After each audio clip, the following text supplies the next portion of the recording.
Hi పిల్లలు, welcome to చిన్నమ్మ చిట్టి కథలు. పిల్లలు, ఈరోజు ప్రజెంట్ మనం పొల్యూషన్ వల్ల ఫేస్ చేస్తున్న ప్రాబ్లమ్స్ గురించి మరియు అట్మాస్ఫియర్లో కార్బన్ డైఆక్సైడ్ లెవెల్స్ పెరగడం వల్ల వచ్చిన నష్టాల గురించి తెలుసుకుందాం. సో తొందరగా మనం వీడియోలోకి వెళ్ళిపోదాం పదండి. చూస్తున్నారుగా, రెడ్ టీ షర్ట్ వేసుకున్న అబ్బాయి పేరు CO2, carbon dioxide. Carbon dioxide down down, carbon dioxide down down అంటూ జనాలు కేకలు వేస్తున్నారు. నీ వలన కాలుష్యం పెరిగిపోతుంది, అందరికీ ముఖాలు చర్మం నల్లగా మారిపోతుంది, వాతావరణం వేడెక్కిపోతుంది, గాలి పీల్చుకోలేకపోతున్నాము, మాకు నువ్వు వద్దు, నువ్వు వెళ్ళిపో అని ప్రజలందరూ ఢిల్లీలోని ఎర్రకోట దగ్గర నినాదాలు చేస్తున్నారు. ఆగండి ఆగండి అని కార్బన్ డైఆక్సైడ్ గట్టిగా అరిచింది. నా మాట వినండి, నేను ఉండడం వలన మీకు ఎంత లాభమో తెలుసా? వాతావరణంలో నైట్రోజన్ 78%, ఆక్సిజన్ 21% ఉంటే నేను ఎంత ఉన్నానో తెలుసా? కేవలం 0.03% మాత్రమే. పిల్లలు, ఈ వాతావరణంలో నైట్రోజన్ ఆక్సిజన్ కంటే చాలా తక్కువగా ఉన్నాను నేను. అయినప్పటికీ నేను మీకు చాలా సహాయం చేస్తాను, వినండి జాగ్రత్తగా. నన్ను పీల్చుకొని మొక్కలు ఆహారం తయారు చేసుకుంటాయి. ఆ ఆహారం మీకు కాయలు, పండ్లు, ధాన్యాలు, చిరుధాన్యాలు, దుంపల రూపంలో అందుతున్నాయి. ఆ గుంపు నుంచి ఒక తుంటరి స్టూడెంట్ లేచి, మరి ఆక్సిజన్ లేకపోతే నీవు లేవు కదా అని అడిగాడు. దానికి కార్బన్ డైఆక్సైడ్ ఇలా సమాధానం ఇచ్చింది. నన్ను పీల్చుకొని మొక్కలు ఆక్సిజన్ను ఇస్తాయి, అయినా మేము ఒకరికి ఒకరు సహాయం చేసుకుంటాము.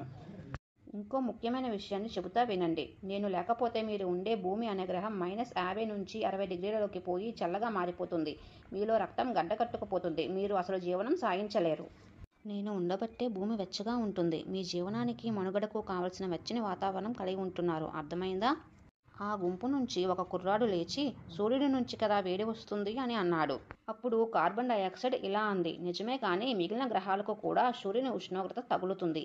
కానీ ఈ భూమిపై మీకు అనుకూలమైన వాయువులు ఉన్నాయి, అందులో నేను ఒకదాన్ని, తెలుసా అని కార్బన్ డైఆక్సైడ్ అంది.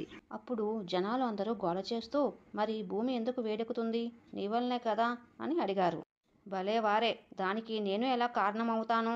ఈ వేడికి, అకాల వర్షాలకు, వాతావరణ మార్పులకు మీరే కారణం. మేమా? ఎలా ఎలా అని అందరూ కార్బన్ డైఆక్సైడ్ను అడిగారు. వినండి, నేను చెబుతా. మీరు అడవులను నిర్దాక్ష్యంగా నరికేస్తున్నారా? అడవులను కాల్చివేస్తున్నారా? పంట చేను కోసిన తర్వాత గడ్డిని కాల్చేస్తున్నారా? మీరు వాడే ప్లాస్టిక్ కవర్లు, టైర్లు, ఇతర వ్యర్థాలను కాల్చేస్తున్నారా? అనేక రకాల పరిశ్రమలు పొగలు చిమ్ముతున్నాయా? లక్షల కార్లు, బైకులు వాడి పెట్రోల్, డీజిల్ తెగ మండిస్తున్నారా? ఇవి ఎక్కువగా మండించడం వల్ల నన్నే మీరు పెంచుతున్నారు. నేను మొదటే చెప్పాను, భూమిని వెచ్చగా ఉంచుతానని. కానీ నన్ను ఇంకా పెంచితే భూతాపం పెరుగుతుంది. దీన్నే మీరు గ్లోబల్ వార్మింగ్ అంటారు. దీనివల్ల ఏమి జరుగుతుందో తెలుసా? ధ్రువ ప్రాంతాల్లో ఉన్న లక్షల టన్నుల మంచు కరుగుతుంది, హిమాలయాల్లో ఉన్న మంచు కరిగిపోతుంది, కుంభవృష్టి కలుగుతుంది, అకాల వర్షాలు కురుస్తాయి,